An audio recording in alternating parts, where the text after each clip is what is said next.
2024 लोकसभा चुनाव हुए, परिणाम आए, लेकिन इन परिणामों के बाद जो राज्य सबसे ज्यादा चर्चा में आया या जो राज्य आज भी सबसे ज्यादा चर्चा में बना हुआ है वो है उत्तर प्रदेश। उत्तर प्रदेश में बीजेपी को ऐसा विश्वास था कि वो इस लोकसभा चुनाव में कम से कम 70 के ऊपर सीटें लेके आएंगे, लेकिन नतीजा निकला कि बीजेपी 30 से 33 के बीच में सिमट गई। वजह ये थी, मतलब बीजेपी को इतना आत्मविश्वास था कि हाँ, ये जो उन्होंने मुद्दे लेके, जो 2014 से बीजेपी मुद्दे लेके चल रही है, वो रहे राम मंदिर, 370 और ऐसे ही कुछ हिंदुत्व के मुद्दे लेके बीजेपी आगे बढ़ी।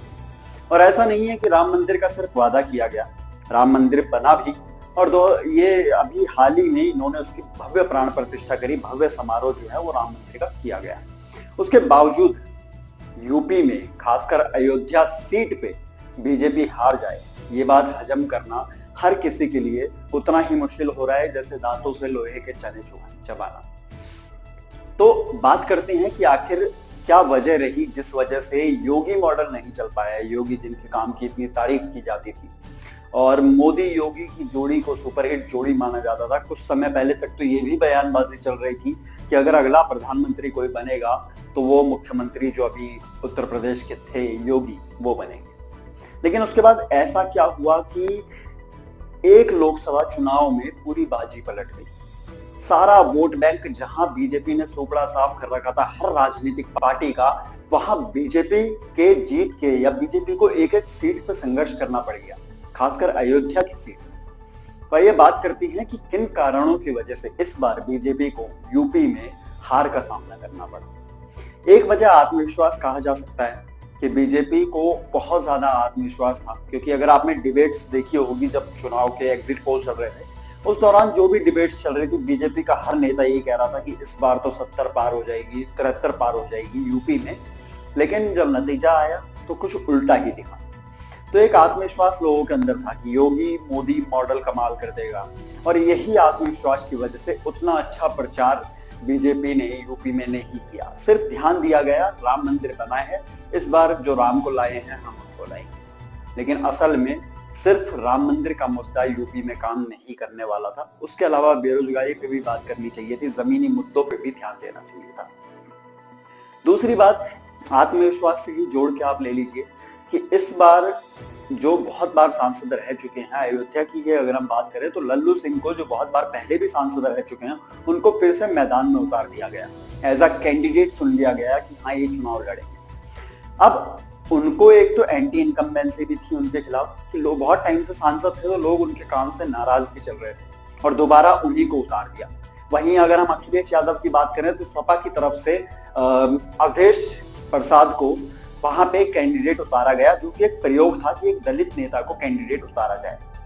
और जब अभी एक वीडियो भी वायरल हुई थी कि जब अखिलेश यादव एक भाषण दे रहे थे, उसमें उन्होंने पूर्व विधायक इस्तेमाल किया था, पूर्व विधायक अवधेश प्रसाद। उस टाइम पे वो उठ के आए, उन्होंने बोला कि पूर्व विधायक नहीं, मैं अभी भी विधायक हूँ। तब अखिलेश यादव ने कहा था कि अब आप सांसद बनने वाले हैं। वो कहते हैं कि जुबान पे एक टाइम पे सरस्वती बैठती है, कहीं ना कहीं ये भी उसी का उदाहरण था। तो एंटी इनकम्बेंसी का भी सामना जो है बीजेपी को करना पड़ा। और तीसरा सबसे मुख्य कारण जो रहा उनकी हार का, अयोध्या सिर्फ राम मंदिर तक सीमित नहीं है या मंदिर के आसपास के इलाके तक सीमित नहीं है। अयोध्या एक बहुत बड़ा ग्रामीण एरिया है जहां और भी गांव हैं और भी बस्तियां हैं। लेकिन आपके पास वीडियोस में यहाँ पे आपको दिखा दूंगा कि जब ये बातें की गई, जब ये राम मंदिर बना, उस समय आस पड़ोस के जितने भी जो मध्यवर्गीय लोग थे या जो छोटे लोग थे जो बस्तियों में रहते थे, उनकी बस्तियां उजाड़ दी गई। उनको दावा किया गया कि आपको दुकानें दी जाएगी आपकी आमदनी के लिए, लेकिन वो दावा भी पूरा नहीं किया गया। इन सब पे कोई ध्यान नहीं दिया गया। गरीबों को कुचलकर, गरीबों की बस्तियों को कुचलकर राम मंदिर बनाया गया।